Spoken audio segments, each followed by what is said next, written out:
வசனத்தை வாசிப்போம். ஏசையா 30:18-19 ஏசையா 30:18.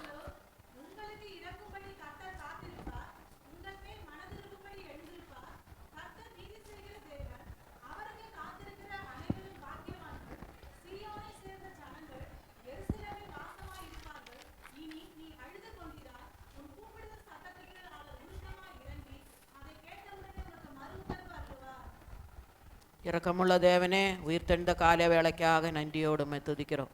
இந்த ஜனவரி மாதம் 2வது வாரத்தில் எங்களை கொண்டு வந்தீரப்பா. இந்த வருஷத்தின் 2வது வாரத்தை காண நீர் எங்களுக்கு உதவி செய்தீர்.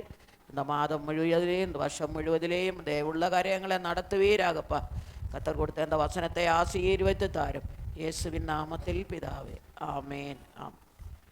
ஏசையா 30:18-19. ஆனாலும் உங்களுக்கு இறங்கும்படி கர்த்தர் காத்திருப்பார், உங்கள் மேல் மனதுருகும்படி எழுந்திருப்பார். கர்த்தர் நீதி செய்கிற தேவன், அவருக்கு காத்திருக்கிற அனைவரும் பாக்கியவான்கள்.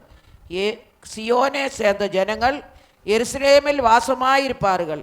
இனி நீ அழுது கொண்டிராய், உன் கூப்பிடுதலின் சத்தத்துக்கு அவர் உருக்கமாய் இறங்கி அதை கேட்டவுடனே உனக்கு மறு. இத்தனை நாள் நீ அழுதுட்டு இருந்தேன், இனி நீ அழக்கூடாது. ஆண்டவரே சொல்லிட்டார், இனி நீ அழக்கூடாது. கர்த்தர் உண்ட அழுகையத்தை எல்லாம் கர்த்தர் மாற்றினார். இந்த புதிய வருடத்தில் கர்த்தர் உண்ட அலசத்தத்தை கேட்டு நீ அழவே கூடாதுன்னு சொல்றார். நீ நினைக்கிற கர்த்தர் என்ன உருக்கமாக கர்த்தர் சத்தத்தை கேட்டு கர்த்தர் உனக்கு இறங்குற தேவன். இந்த மாதத்தில் நீ என்னென்ன காரியம் தேவனிடத்தில் கேட்கிறாயோ, இந்த வருடத்தில் நீ என்னென்ன தேவனிடத்தில் கேட்கிறாயோ, கர்த்தர் உனக்கு இறங்குறதான தேவன். உன் கூக்குரலின் சத்தத்தை கேட்கிற தேவன், உன் கண்ணீரே காண்கிற தேவன். நீ அழ வேண்டாம் மகளே, இத்தனை நாள் நீ அழுதது போதும். இந்த வருஷத்தில் நான் உன்னை அழாமலே சந்தோஷமா வைப்பேன்னு சொல்றாரு கர்த்தர். என்ன சொல்றாரு? சியோனே சேர்ந்த ஜனங்கள் எருசலேமில் வாசமாயிருப்பார்கள். இனி நீ அழுது கொண்டிரு, நீ அழவே மாட்டாய். நீ அழக்கொண்டு அழையெல்லாம் கர்த்தர் மாற்றிட்டாரு. உன் கூப்பிடுதலின் சத்தத்தை இறங்கி அதை கேட்ட உடனே உனக்கு இந்த வருஷத்தில் நீ கேட்குற காரியத்துக்கெல்லாம், கடந்த வருடத்தை போல அல்ல, இந்த வருடத்தில் நீ கேட்குற காரியத்துக்கெல்லாம் கர்த்தர் உனக்கு உத்தரவு அருள போகிறார். ஆனால் நீ அழ வேண்டாம். கர்த்தர் சொல்றாரு, மகளே நீ அழ வேண்டாம், உன் அலசத்தத்தை நான் கேட்டேன். அதுபடினால கர்த்தர் இந்த புதிய வருடத்தில் கர்த்தர் வாக்குத்தத்தங்களை கொடுக்கிறார். கர்த்தர் அழவே கூடாது, மற்றதெல்லாம் உண்ட கண்ணீரை கர்த்தர் காண்கிற தேவன். அது மட்டுமல்ல, இன்னொரு வசனத்தை வாசிப்போம். ஏசையா 54:7-8. ஏசையா 54.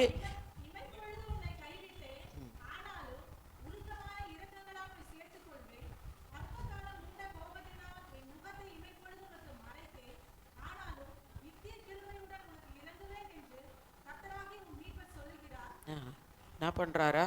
இமைப்பொழுது உன்னே கைவிட்டேன், ஆனாலும் உருக்கமான இரக்கங்களால் உன்னே சேர்த்து. கொஞ்ச நேரம் கர்த்தர் நம்மளை கை விடுவார், ஆனாலும் கர்த்தர் நம்மளை சேர்த்து கொள்ளுறதான தேவன். இந்த வருடம் முழுவதும், இந்த நாட்கள் முழுவதும் கர்த்தர் உன்னோடு கூட இருப்பார். உன் கவலைகளை அவர் காண்கிற தேவன், கண்ணீரை காண்கிற தேவன்.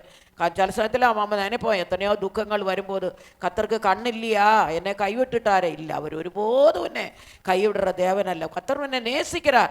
கர்த்தர் நேசிக்கிறவங்களை தான் சிக்ஷிக்கிறாரு, தண்டிக்கிறார். ஒரு வியாதி வந்தேன்னு சொன்னால் கர்த்தர் நம்மளை நேசிக்கிறார். அவர் விட்டுட்டாரா? வியாதி நேரத்தில் கர்த்தர் நம்மோடு கூட இருக்கிறார், நமக்கு பரிகாரியாக இருக்கிறார். அந்த வியாதி நேரத்தில் கர்த்தர் நமக்கு பலத்தை தருகிறார். ஆனபடினால் இந்த நாட்கள் தேவ சமூகத்தில் நம்மை ஒப்பு கொடுப்போம். அற்பகாலம் உண்ட கோபத்தினால் என் முகத்தை இமைப்பொழுது உனக்கு மறைத்தேன், ஆனாலும் நித்திய கிருபையுடன் உனக்கு இறங்குவேன் என்று கர்த்தராகிய மீட்பர் சொல்லுகிறார். இந்த நாட்களில் கொஞ்ச நாள் நமக்கு கஷ்டங்கள் இருக்கலாம், பாடுகள் இருக்கலாம், வேதனைகள் இருக்கலாம். கர்த்தர் காணாதவரே போல இருப்பார், ஆனாலும் கர்த்தர் உன்னோடு கூட இருப்பார், உன்னை நடத்துவார். இன்னொரு வசனத்தை வாசிப்போம். புலம்பல் 3:32. கர்த்தர் இறங்குகிறதான தேவன், இறங்குகிற தேவன். புலம்பல் 3:32. புலம்பல் 3:32.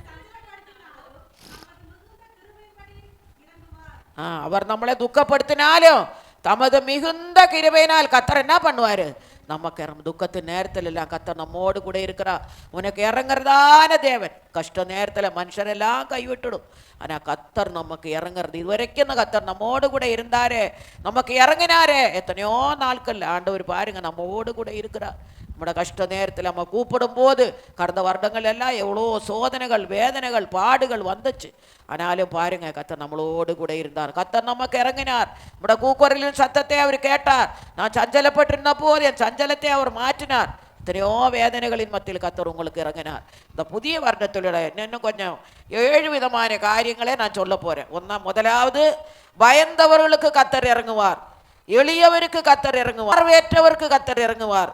நோயிற்றவருக்கு இறங்குவார். தரித்திரக்கு இறங்குவார். ஏழைகளுக்கு இறங்குவார். கடனாளிக்கு கர்த்தர் இறங்குவார்.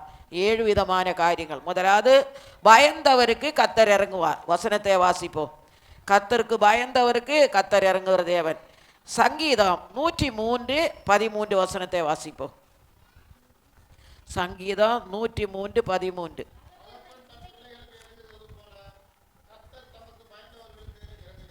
பாருங்க, கர்த்தர் நமக்கு என்ன பண்றாரா? முதலாவது, பயந்தவர்கள் யாரெல்லாம் கர்த்தருக்கு பயப்படுறீங்களோ அவர்களுக்கு கர்த்தர் இறங்குவார். நீ கர்த்தருக்கு பயப்படுறியா? கர்த்தர் கண்டிப்பா உனக்கு இறங்குவார். நீ ஜெபிக்கிற காரியத்துக்கு கர்த்தர் உனக்கு இறங்குவாரா? அதுபடினால் இந்த நாள் கர்த்தருக்கு பயப்படுற ஞானத்தின் ஆரம்பம். கர்த்தருக்கு பயப்பட்ட அவரோட வழிகளில் நடக்கிறவனோ அவன் பாக்கிவான்.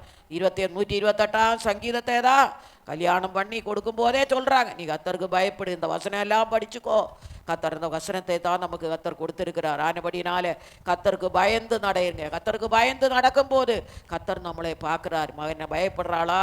எனக்கு பயந்து நடக்குதா? இந்த கர்த்தருக்கு பயந்துகிறதுக்கு ஒரு நன்மையும் குறைபடாது. கர்த்தருக்கு பயந்தவருக்கு ஒரு நன்மையும் குறைபடாது. தகப்பன் தன் பிள்ளைக்கு இறங்குறது போல கர்த்தர் தமக்கு பயந்தவர்களுக்கு இறங்குவார். நீ கர்த்தருக்கு பயன்படுறியா? கர்த்தர் உனக்கு இறங்குவார். நீ கேட்கிற காரியங்களுக்கெல்லாம் இந்த மாதத்துல, இந்த வாரத்துல எத்தனையோ காரியங்கள் இருக்கு. இந்த வருஷத்தான் தொடங்கி இருக்கு. இந்த வருஷத்தின் துவக்கம் முதல் முடிவு வரைக்கும் நம்ம இருக்க போறோம். கர்த்தர் நம்மோடு கூட இருக்கு. நீ கர்த்தருக்கு பயப்படுறியா? கர்த்தர் உன்னோடு கூட இருப்பார். நினைக்கிற காரியங்களை கர்த்தர் உனக்கு நிறைவேற்றி தருகிற தேவனா இருக்கிறார். அது மட்டுமல்ல, லூக்கா 15:11 வசனத்தை, கெட்டகுமாரன் கதை இங்கே சொல்றாங்க. அவன் அப்பா கிட்ட கேட்டு சொத்தை கேட்டு போயிட்டான், வாங்கிட்டு போயிட்டான். ஆனால் ஊரில் போய் அலைஞ்சு திரிஞ்ச பிறகு தான் தெரியுது. அங்கே போய் பண்டிகளை மேய்ச்சாங்க. அந்த பன்னிக்கு கொடுக்குற சாப்பாடு கூட அவனுக்கு கிடைக்காம போச்சு. அவனுக்கு மனம் திரும்பதில் வந்துச்சு. திருப்பி அவன் என்ன பண்ணான்? அப்பா கிட்ட வந்துட்டாங்க. மனம் திரும்பி அப்பா கிட்ட வந்துச்சு. வந்த பிறகு தான் அவனுக்காக எல்லாவற்றையும் செய்கிறது கேட்டு தான் மூத்த குமாரன் தூரத்துலேருந்து வரான். நாடா இந்த சத்தம் கேட்குதுன்னு. அப்பா அவன் சொல்கிறான், நான் இத்தனை நாளாகவும் கூட இருக்கிறேனே, எனக்காக நீ எதுவும். அப்பா அவன் சொன்னான், இவன் காணாமல் போயிட்டான், திரும்ப மறுபடியும் வந்தான். அதே போல் நம்மளும் எத்தனையோ பேர் ஆண்டவரை விட்டு தூரமாகி போகிறோம் சில நேரங்களில். ஆனாலும் கெட்டகுமாரனை சேர்க்கிறதான இயேசு நம்ம மனம் திரும்பி போன வழியில் போனாலும் மறுபடியுமா நம்ம அந்த தகப்பன் கிட்ட வரும்போது தகப்பன் நம்மளை சேர்த்து கொள்கிறான். மறுபடியும் சில பிள்ளைகள் இருக்கிறாங்க, அப்பா கிட்ட வரமாட்டாங்க, போயிட்டே இருப்பாங்க. ஆனால் ஒரு நாள் என்ன பண்ணும்? கர்த்தர் அவனை மாற்றுவார். அந்த கெட்டகுமாரனே போல மாற்றின அந்த பையனை கர்த்தர் மாற்றினது போல நம்ம கூட குடும்பங்களிலோடு இருக்க எத்தனையோ பிள்ளைகள் கீழ்ப்படிய மாட்டாங்க, மனம் போகிற வழி போவாங்க. ஆனால் ஒரு நாள் கர்த்தர் அவனை சந்திப்பார். கெட்டகுமாரனை சந்தித்த தேவன் நம்ம பிள்ளைகளையும் சந்திப்பார். மாறி கடவுளுக்கு விரோதமாய் போகிற பையன் ஒரு நாள் வந்து அப்பா கிட்ட நிற்பாங்க. அது அப்படிப்பட்ட காலம் வரப்போகுது சீக்கிரம். எத்தனையோ பிள்ளைகளை எனக்கும் தெரியும், அப்பா கிட்ட இல்லை, மனம் போகிற வழி போயிட்டு இருக்கிறாங்க. அப்பா அம்மா காசை தான், என் பிள்ளை எப்போ என்கிட்ட வருவோன்னு கர்த்தர் கண்டிப்பாக செய்வார். நம்மளோட ஜபத்தை ஒரு நாளும் கர்த்தர் தள்ளவே மாட்டார். கெட்டகுமாரன் போயிட்டு மறுபடியும் வந்து தகப்பன் கிட்ட வந்துச்சே, தகப்பன் கிட்ட வந்தது போல நம்ம பிள்ளைகளும் சீர்கெட்டு போன பிள்ளைகளை கர்த்தர் மனம் திரும்ப வச்சு ஆண்டவர் பிள்ளைகளாக கர்த்தர் மாற்றுவார். ஆனபடினால் இந்த நாட்களில் இறங்குகிறதான தேவன் உங்கள் ஜபத்தை கர்த்தர் கேட்டு கர்த்தருக்கு பயந்தவர்கள் கர்த்தர் இறங்குகிறார். ரெண்டாவது, எளியவர்களுக்கு கர்த்தர் இறங்குவாரா? கர்த்தர் ஆரெல்லாம் எளியவங்களா? சங்கீதம் 72:13.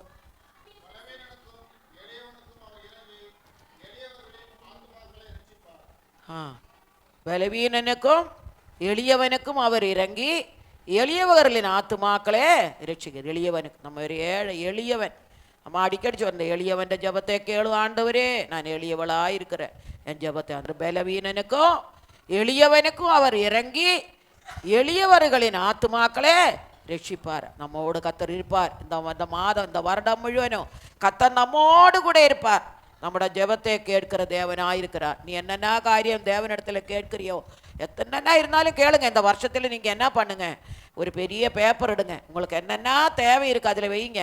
சும்மா அவங்ககிட்ட இவங்ககிட்ட கேட்டால் கிடைக்காது. அது ஏசப்பாகிட்ட கேளுங்க. இந்த மாதிரி கத்தர் என்ன சொல்கிறாரு, முதலாவது பயந்தவர்களுக்கு கத்தர், நீ கத்தருக்கு பயப்படுறியா, காலையில் வாங்க தேடி ஒரு பிள்ளை எங்கிட்ட ஞானஸ்நானத்து ஒரு பொழுது மகள் தான். ஆனால் இப்போ அவள் ஆலயத்துக்கு வர தொடங்கும் போதே ஓடி வந்துட்டா பிள்ளைகளை கூட்டிகிட்டு. இப்போ நான் நினச்சா பரவாயில்ல, இந்த புதிய வருடத்தில் ஜனங்களுக்கு ஒரு உற்சாகத்தை, ஆலயத்தை தேடி வாங்க. நம்ம ஒரு நிறைய பேர் இருக்கிறோமா, சீக்கிரம் சீக்கிரம் குளிச்சுட்டு வாங்க. நம்ம முதலே வரணும், ஆலயத்தில் முதல்ல வரணும். ஒவ்வொரு பகுதிக்கு ஒவ்வொரு ஆசீர்வாதம் இருக்குது. காலையில் ஸ்தோத்திர பாட்டிலிருந்து பாட்டுகள் பாடும்போது அபிஷேகம் பெறாதவங்களை அபிஷேகிக்கிறாங்க. அது மட்டுமல்ல, வர்ஷிப்பு நேரத்தில் எத்தனையோ பேர் அபிஷேகம் பெறல, அவங்களெல்லாம் கத்தர் அபிஷேகிக்கணும். ஒவ்வொரு பகுதியிலும் ஒவ்வொரு ஆசீர்வாதம் இருக்குது. பாதியில் போயிட்டுன்னா நமக்கு என்ன கிடைக்க போகுது, ஒன்றும் இல்லை. அதுபடினால வாங்க. ஸ்கூல்லோட லேட்டானா உள்ளே ஏற்றுவாங்களா? அந்த வேலை செய்கிற இடத்துல என்ன பண்ணுவோம், அந்த சம்பளம் போச்சு. அதுபடியில் அதுக்கு முன்னால் நம்மளை தேவனை தேடுங்க. கத்தர் இந்த வருடமெல்லாம் உங்களோடு கூட இருப்பார். கர்த்தர் உங்களுக்கு போதுமானவராயிருந்து போன வருஷத்தோடு இந்த வருஷம் ஆண்டவர் சொன்னார், என் பிள்ளைகளை எல்லாம் நான் உயர்த்த போகிறேன், அவங்க என்னென்ன கேட்குறாங்களோ நான் கொடுக்க போகிறேன், நான் உங்களை ஆசீர்வதிப்பேன்னு கத்தர் சொன்னார். முழுவதும் ஒரு குறையும் கத்தர் உங்களுக்கு வைக்க மாட்டார். ஆசீர்வாதத்தின் வருஷம், மழையை பொழிய செய்கிற தேவன் ஆசீர்வாதத்தை உங்களுக்கு கொடுத்துருக்குற. ஆண்டவரை தேடுங்க. கத்தரை தேடினா உங்களுக்கு ஒரு குறையும் ஆண்டவர் வைக்க மாட்டார். ஆண்டவரை தேடுங்க. சுக பலன் ஜீவன் ஆரோக்கியத்தை கத்த தருவார். தேவையெல்லாம் கத்த தருவார். கடந்த வருடத்தில் நடக்காத காரியங்களை இந்த வருடத்தில் வாழ்க்கையில் அற்புதங்களே காண செய்வேன்னு சொல்லியிருக்காரு ஆண்டவர். எல்லாருக்கும் நன்மை செய்ய, அவர் பட்சபாதம் உள்ள தேவன் அல்ல. அதுபடினால தேவ சமூகத்தில் வாங்க. ரெண்டாவது, எளியவருக்கு கத்தர் இறங்குறது. நம்ம எளியவங்க தான், எல்லாரும் எளியவங்க தான். இந்த எளியவனுக்கு நீ இறங்கு ஆண்டவரே, என் ஜெபத்தை கேளு ஆண்டவரேன்னு சொல்கிறோம். ரெண்டாவது இன்னொரு வசனத்தை வாசிங்க. சங்கீதம் 72:12. சங்கீதம்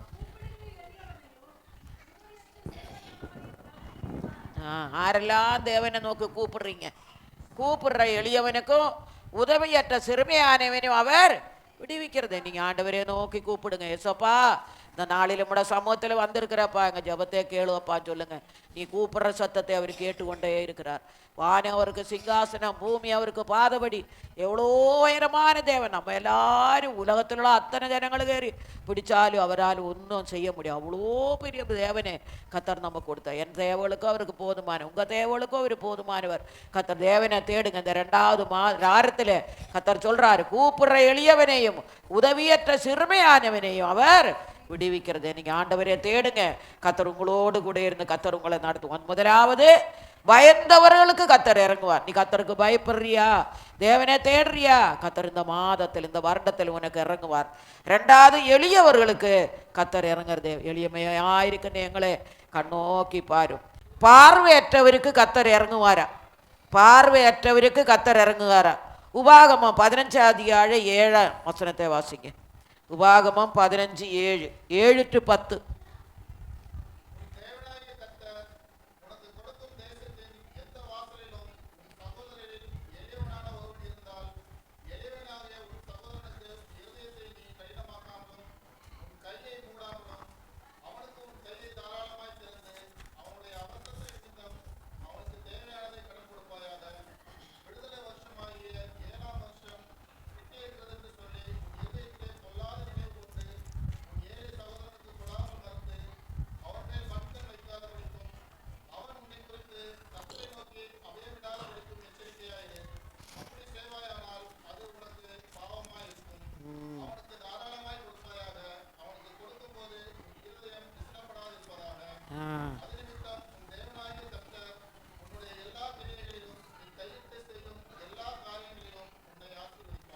உன் தேவனாகிய கத்தர் உனக்கு கொடுக்கும் தேசத்தில் எந்த வாசலில் உன் சகோதரில் எளியவனாக ஒருவன் இருந்தால், எளியவனாகிய உன் சகோதரனுக்கு உன் இருதயத்தை நீ கடினமாக்காமலும் கையை மூடாமலும் அவனுக்கு உன் கையை தாராளமாய் திறந்து அவனுடைய அவசரத்தின் நிமித்தம் அவனுக்கு தேவையானதே கடன் கொடுப்பாயாக. விடுதலை வருஷமாகிய 7ஆம் வருஷம் கிட்டி இருக்கிறது என்று சொல்லி உன் இருதயத்திலே பொல்லாத நினைவு கொண்டு உன் ஏழை சகோதரனுக்கு கொடாமல் மறுத்து அவன் மேல் வன்கண் வைக்காதபடிக்கும் அவன் உன்னை குறித்து கர்த்தரே நோக்கி அபயமிடாதபடிக்கும் எச்சரிக்கையாயிரு. அப்படி செய்வாயானால் அது உனக்கு பாவமாக இருக்கும். அவனுக்கு என்ன பண்ணமா? தாராளமாய் கொடுப்பாயாக. அவனுக்கு கொடுக்கும்போது உன் இருதயம் व्यसனப்படாதிருப்பதாக. அதன் நிமித்தமாக இவன் தேவனாய கர்த்தர் உன்னுடைய எல்லா கிரியைகளிலும் நீ கையிட்டு செய்யும் எல்லா காரியங்களிலும் உன்னை அவர் என்ன பண்ணுவாரா? ஆசீர்வதிக்கிறார். தரித்திரனுக்கு நம்ம, பார்வையற்றவனுக்கு நம்ம இறங்கணுமா? புத்தம் கண்ணு தெரியாத வரானா, கண்ணு தெரியாமல் வரவன் கேட்டா நம்ம என்ன பண்ணணுமா? அவனுக்கு இறங்கணுமா. ரெண்டாவது மார்க்கு 10ஆம் அதிகாரம் 47-48 வசனம் வாசிங்க. மார்க்கு 10:47-48. மார்க்கு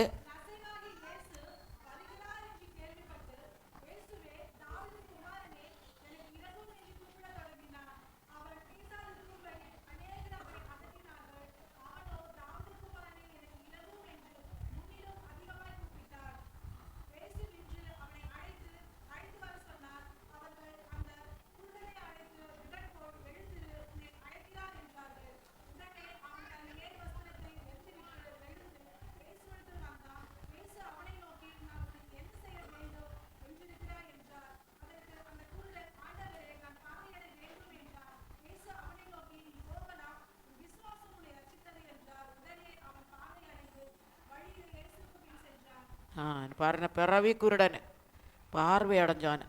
பிறவி குருடன் பர்த்தமேயும் என்ன பண்ணாங்களா?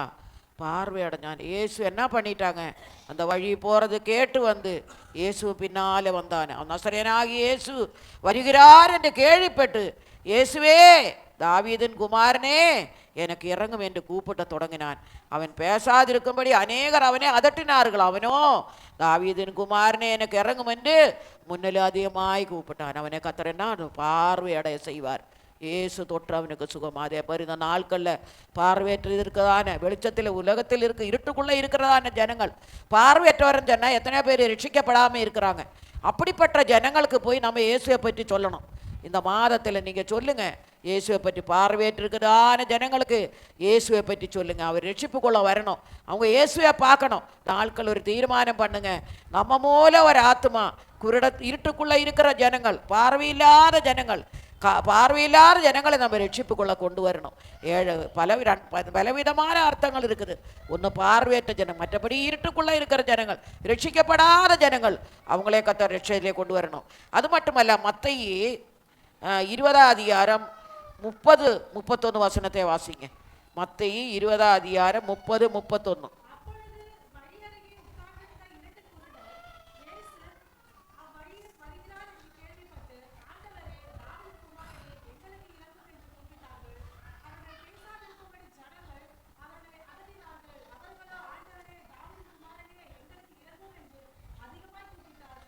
இது பத்துமேயு குருடனை பற்றி சொல்கிறாங்க.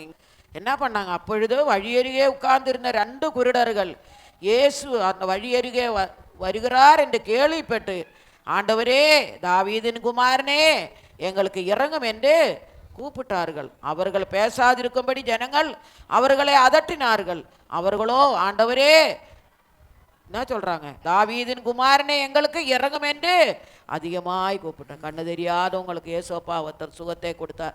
பத்மேயு குருடனு. அதே போல் இந்த நாட்களில் பார்வையற்று இருக்கிறதா இல்லாத இருக்கிற ஜனங்களுக்கு ஆண்டவரை தேடி வரும்போது ஆண்டவர் அவங்களுக்கு விடுதலை தர. குருடன் போய் இயேசுகிட்ட போனதுனால கர்த்தர் அவனுக்கு சுகத்தை, பார்வையற்றவருக்கு அவர் சுகத்தை கொடுக்குறார். 4வது நோயிற்றவருக்கு இறங்குங்க. வியாதியாக இருக்கிறாங்களா அவங்களுக்கு கர்த்தர் இறங்க சொல்கிறாரு. மத்தேயு 17ஆம் அதிகாரம் 15ஆம் வசனத்தை வாசியும்.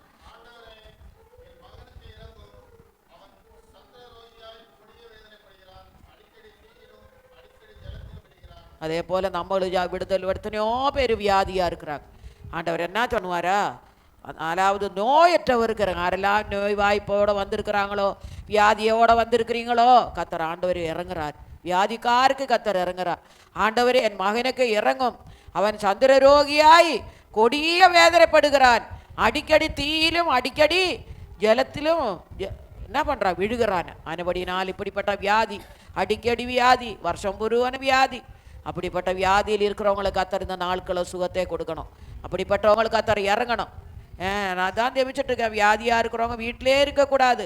வியாதியை உதறி தள்ளி விட்டு வந்துடணும், ஆலயத்துக்கு வரணும். வியாதி வியாதி வியாதின்னு எத்தனை நாள் தான் படுத்து கிடப்பாங்க. ஆனபடினால உதறி தள்ளிவிட்டு நம்ம இயேசுவை தேடணும், ஆண்டவரோட ஆலயத்தில் வரணும். அப்போ தான் பிசாசு வெக்கப்பட்டு போகும். எனக்கெல்லாம் ஞாபகமே இல்லை, அங்கே வியாதிப்பட்டு ஞாயிற்றுக்கிழமை ஆராதனைக்கு போகாமல் இருந்த ஞாபகமே இல்லை. ஊழியக்காரானா கூட வியாதிப்பட்டா கூட நாங்கள் வந்து ஆலயத்தில் உட்காந்துடுறோம். ஏன்னா அந்த கத்தரோட நாள், கத்தர் நம்மளே பார்க்குறாரு, ஜீவனே கொடுக்குறாரு. என்ன முடியாவிட்டாலும் ஆலயத்தில் வந்து உட்காருங்க. நீங்கள் பலவீனத்தோடு வருவீங்க, போகும்போது என்ன பண்ணுவார்? கத்தர் இரட்டிப்பான் அபிஷேகம் வல்லமை கிருபை கத்தர் நமக்கு தருவார். ஆண்டவரை தேடி வாங்க. வியாதிஸ்தராக இருக்கிறீங்களா, பலவீனமாக இருக்கிறீங்களா, ஆண்டவரை தேடி வாங்க. வியாதிஸ்தருக்கு கர்த்தர் இறங்குறார், நோயிட்டவர்களுக்கு ஆண்டவர் இறங்குறார். ரெண்டாவது மத்தேயு 15:22 வாசிப்போம். மத்தேயு 15:22.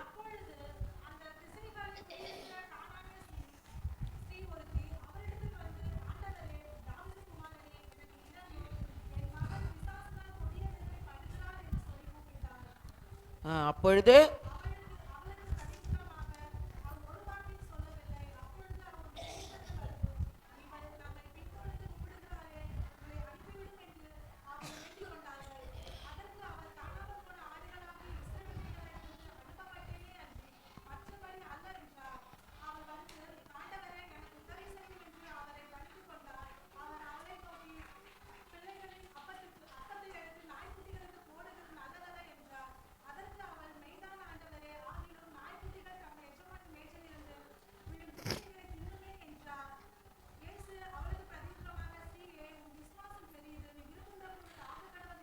கானானிய பெண்ணு இயேசுவை தேடினாங்களா. அப்பொழுது அந்த அப்பொழுது அந்த திசைகள் கூடியிருக்கிற கானானிய ஸ்திரீ ஒருத்தி ஆண்டவரிடத்தில் வந்து, ஆண்டவரே தாவீதின் குமாரனே எனக்கு இறங்கும் என்று என் மகள் பிசாசினால் கொடிய வேதனைப்படுகிறாள் என்று சொல்லி கூப்பிட. கானானிய பெண் இயேசுவை நோக்கி கூப்பிட்டாங்க. கத்தரோட ஜபத்துக்கு இறங்கினான். வியாதிஸ்தருக்கு கத்தர் இறங்குறதான தேவன், நோயிட்டவர்களுக்கு தேவன் இறங்குறவன். நம்மளும் வியாதியாக இருக்கிறாங்களா, தேவனிடத்தில் போங்க, கத்தர் நமக்கு சுகத்தை தருகிறார். அது மட்டுமல்ல, 22 வாசிங்க.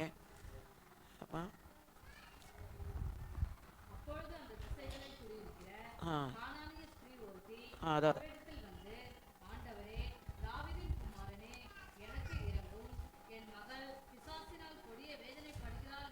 சொல்லி கூப்பிட்டாங்களா. அப்போ கானானிய ஸ்திரீ பள்ளப்படுற கொடிய வேதனைப்படுகிறான்னு சொல்லி இயேசுவை கூப்பிட்டாங்க. கத்தர் அந்த வியாதிஸ்தருக்கு கத்தர் சுகத்தை கொடுத்தார். எப்படிப்பட்ட வியாதியானாலும் ஆண்டவரால முடியாது, ஒரு வார்த்தை சொன்னால் போதும். எப்படிப்பட்ட வியாதியானாலும் கத்தர் அவர் விடுதலையாக்குறதான தேவன். நம்ம தான் மருந்து எடுக்கிறோம் பாருங்க. சிபிஎம்மில் ஊழியக்காருங்க என்ன வியாதி வந்தாலும் அவங்க மருந்து எடுக்கல. நம்ம ஏதாவது வந்துட்டுன்னா ஓடுகிறோம். ஆனால் கத்தர் அவங்களே பலப்படுத்தாங்க பாருங்க. எவ்வளோ ஊழியக்காருங்க. நான் இப்போ கூட நினைக்கிறேன், அந்த சீபாஸ்ரீ என் கூட ஊழியத்துக்கு வந்தவர் தான். போன வாரம் கூட ஃபோட்டோவில் அவரை பார்த்தா வயசாகிடுச்சானா நடக்குது. நாம் எவ்வளோ மாத்திரை மருந்து எடுக்கிறோம். ஆனால் அவங்க பாரு, அங்கே கொடுக்குற ஆகாரத்திலேயே இது ஒத்தனை வருஷமும் அவங்க உயிரோடு இருக்கிறாங்க பாருங்கள். மருந்து இல்லை, மாத்திரை இல்லை, ஒன்றும் இல்லை, விசுவாசம். அவங்க மருந்து எடுக்காமலே இருக்கிறாங்க. அப்படி இருக்கிறவங்க இருக்கிறாங்க இங்கே. நம்ம ஐயா அன்னைக்கு யாரோ என்கிட்ட சொன்னாங்களே, அம்மா குமராஞ்சாவடி ஐயா பிரதிஷ்டை பண்ணாரா, மருந்து எடுக்க மாட்டேன் வருஷம் பூரா எடுக்கவே இல்லையா. எவ்வளோ வியாதி வந்துச்சா, எடுக்கவே இல்லையா.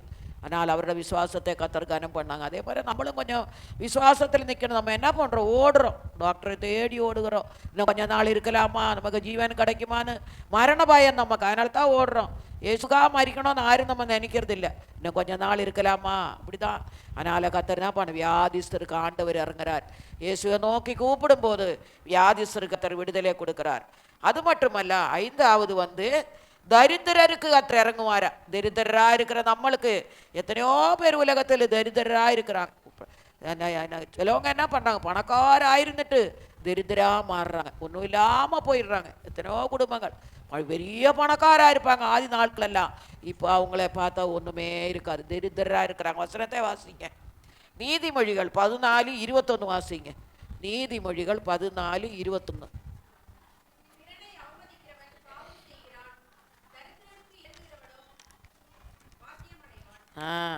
பிறனே அவமதிக்கிறவன் பாவம் செய்கிறான், தரித்திரருக்கு இறங்குறவனோ பாக்கியம். தரித்திரருக்கு நம்ம இறங்குவோம். ஒரு தரித்திரான இப்போ நம்ம கூட படித்தவங்க இருப்பாங்க, நம்ம சொந்தக்காரங்க இருக்கிறாங்க.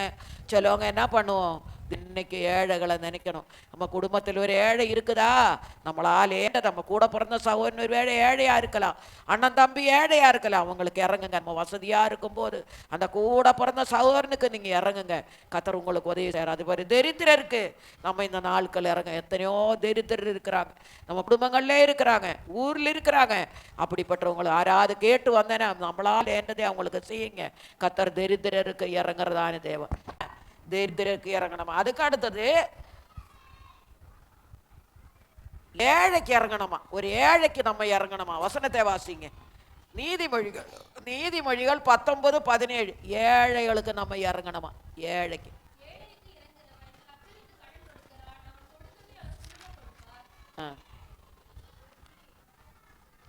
என்ன பண்ணமா. ஏழைக்கு இறங்கணுமா. ஏழைக்கு இறங்குவன் என்ன பண்ணாங்களா, கர்த்தருக்கு கடன் கொடுக்குறாங்க. ஏழைக்கு இறங்குவேன், கர்த்தருக்கு கடன் கொடுக்குறாங்க. ஆனால் நாட்களில் ஏழைகளுக்கு நம்ம இறங்குவோம், எளியவருக்கு நம்ம இறங்குவோம். கர்த்தர் நம்மோடு கூட அப்படிப்பட்ட ஜனங்களுக்கு இந்த நாட்களில் உதவி செய்யக்கூடிய கிருபையை நமக்கு தரணும். எவ்வளோ ஏழைகள் இருக்கிறாங்க, எளியவங்க இருக்கிறாங்க. அத்தான் நமக்கு மற்றவங்ககிட்ட போய் கெஞ்சுறதுக்கு அதை நம்மளை வைக்கல. ஏழைக்கு இறங்குவேன், கர்த்தருக்கு கடன் கொடுக்குறார். அவனுக்கு கொடுத்ததே அவர் திரும்ப கொடுப்பார். நம்ம அவனுக்கு கொடுத்ததே கர்த்தர் என்னைக்கானாலும் உங்களுக்கு திரும்ப தருவார். அவர் மேலே பார்த்துட்டே இருக்கிறாரா. விசுவாசத்தில் வராது யாவும் பாவமே. ரோமர்ல வாசிங்க, அந்த ரோமர் 14 கடைசி வசனத்தை வாசிங்க. விசுவாசத்தால் வராது யாவும் பாவமே. கர்த்தர் எனக்கு விசுவாசத்தை தரணும், விசுவாசத்தில் கர்த்தரன் தரணும். பாருங்க வசனத்தை வாசிங்க. ரோமர் 14:23.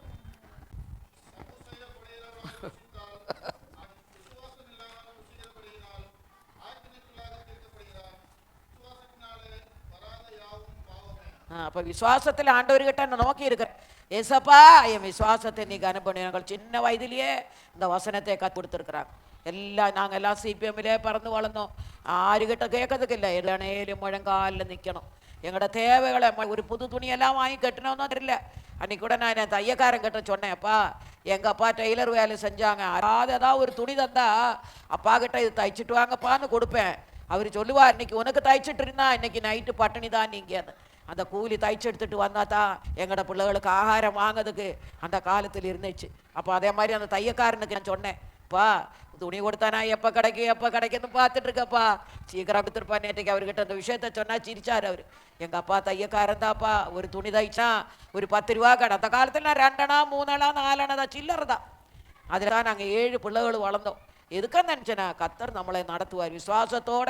அதில் ஒரு பங்கு தெய்வத்துக்கு கொடுத்ததுனால தான் கர்த்தர் நம்மளை மேன்மைப்படுத்த. உனக்கு இருக்கிறதுல நிறைய கேட்கல, நீ எது சாப்பிட்றியோ, உனக்கு எது இருக்கிறியோ. சிபிஎம்மில் எல்லாம் எனக்கு தெரியும்.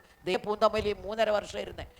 விசுவாசிகள் சம்பளம் வாங்கிட்டு வரும்போது ஒரு கையில் ஒரு பொட்டலமும் தசமபாகத்தோட வரும். வந்துட்டு ஒரு கவர் வச்சிருப்பாங்க. அவங்க தசமபாகத்தை பெரியய்யா கிட்ட கொடுத்து ஜெபம் பண்ணிட்டு கொண்டு வந்த கவரில் தசமபாகத்தை கொடுத்துட்டு போயிட்டே இருப்பாங்க. அதனால தான் அவங்க ஓஹோன்னு இருக்கிறாங்க. சிபிஎங்காராவது கஷ்டப்படுறாங்களா? நமக்கு தான் கஷ்டம். ஏன்னா அதுவும் சேர்த்து நம்ம தின்றோம். எனக்கு வேண்டாம், உங்களுக்கு நீங்கள் தெய்வத்தை கொடுத்தா தெய்வம் உங்களை ஆசீர்வதிப்பார், அவ்வளோதான். என்னை கர்த்தர் தான், நான் என்னை ஆச்ச தேவன் கர்த்தர், அவர் நடத்துவார். நீங்கள் கொடுத்தாலும் கொடுக்காவிட்டாலும் ஆண்டவர் என்ன நடத்துங்க. நீங்கள் உண்மையாக இருங்க. நீங்கள் உண்மையாக இருக்கும்போது உங்கள் சந்ததிகளை கர்த்தர் நடத்துவார். நீங்கள் எப்படி இருக்கிறீங்களோ அதுதான் சேர்த்து வைக்கிறதல்ல, அதுதான் பிள்ளைகளின் பிள்ளைகளுக்கு தெய்வத்துக்கு கொடுங்க. கொடுக்கும்போது கர்த்தர் உங்களை ஆசீர்வாது. அவர் எப்படி கொடுப்பாரா? ஆமாக்கி குலுக்கி சரிந்து வரைக்கும் கர்த்தர் நம்மளை ஒருபோதும் வெட்கப்படுத்த விடமா, பட்டினியாக விட மாட்டாரு. ஏன் நம்மளை ஆண்டவர் எவ்வளோ பெரிய தேவனை தேடி வந்திருக்கோமே, கர்த்தர் விடவே மாட்டார். ஆனபடினால கர்த்தரையே தேடுங்க, கர்த்தர் உங்களோடு கூட இருப்பார். என்ன சொன்னேன் நான் இப்போ, தரித்திரருக்கு இல்லை ஏழைகளுக்கு இறங்கணுமா. ஏழையா இருக்கிறவன் சகோதரன் ஏழையா இருக்கிறானா அவனுக்கு நீங்க இறங்க.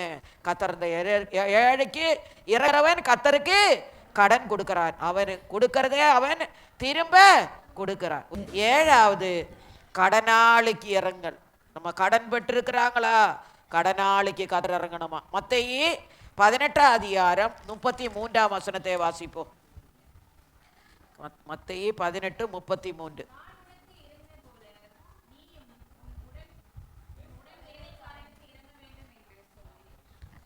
நான் உனக்கு இறங்குறது போல நீ உன் உடன் வேலைக்காரனுக்கும் இறங்க வேண்டாமோ என்று சொல்லி என்ன பண்ண. கடன் கொடுத்துருக்காங்களா, கடன் இருக்குதா, அவனுக்கு நம்ம இறங்கணும். அப்படிப்பட்ட ஒரு இறக்கத்தை கத்தர் இந்த நாட்களில் நமக்கு தரணும். சிலவங்களுக்கு நம்ம கடன் கொடுப்போம், ஆனால் நேரத்துக்கு தரமாட்டாங்க, எத்தனையோ நாள் பொறுத்து தான் தருவாங்க. ஆனாலும் என்ன பண்ணோம், அவனுக்கு நம்ம இறங்கணும். இறங்கி கடன் கொடுத்துட்டோம், ஆனால் என்ன பண்ண, கடனாளிக்கு நம்ம இறங்கணும். கடனாளியாய் ஒருவன் இருந்தனா அவனை கேட்டு கடன் வாங்கியிருக்கிறாங்களே அவங்களுக்கு மன்னிங்க. கத்தர் இந்த நாட்கள் அப்படிப்பட்ட மன்னிக்கிற ஒரு சுபாவத்தை கத்தர் நமக்கு தர வேண்டும். அது மட்டுமல்ல, 21ஆம் வசனத்தை வாசிங்க. 21ஆம் வசனத்தை வாசிங்க. மத்தேயு 18:21.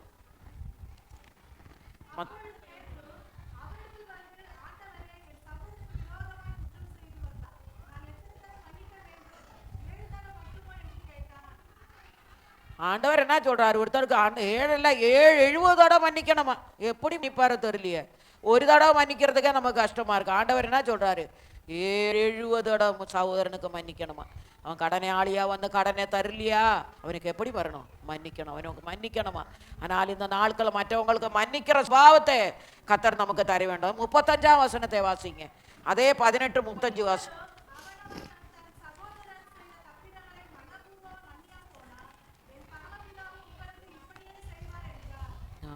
மன்னிக்கணும், மன்னிக்கிறவராக கத்தர் நம்மளை மாற்றணும்.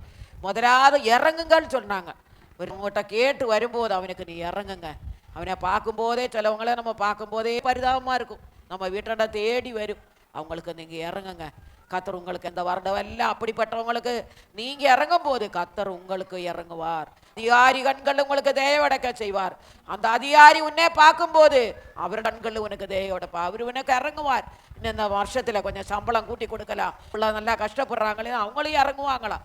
அதனால முதல் இதுக்கு தலைப்பை இறங்குங்கள். ரெண்டாவது, பயந்தவர்களுக்கு இறங்குங்கள், எளியவருக்கு இறங்குங்கள், பார்வையற்றவருக்கு இறங்குங்கள், நோயிற்றவருக்கு இறங்குங்கள், தரித்திரருக்கு இறங்குங்கள், ஏழைகளுக்கு இறங்குங்கள், கடனாளிக்கு இறங்கும். இந்த மாதிரி இந்த விஷயத்தின்படி கத்தர் இந்த வசனத்தின்படி கருங்களை இந்த வாரம் முழுவதும் நடத்துவாராக.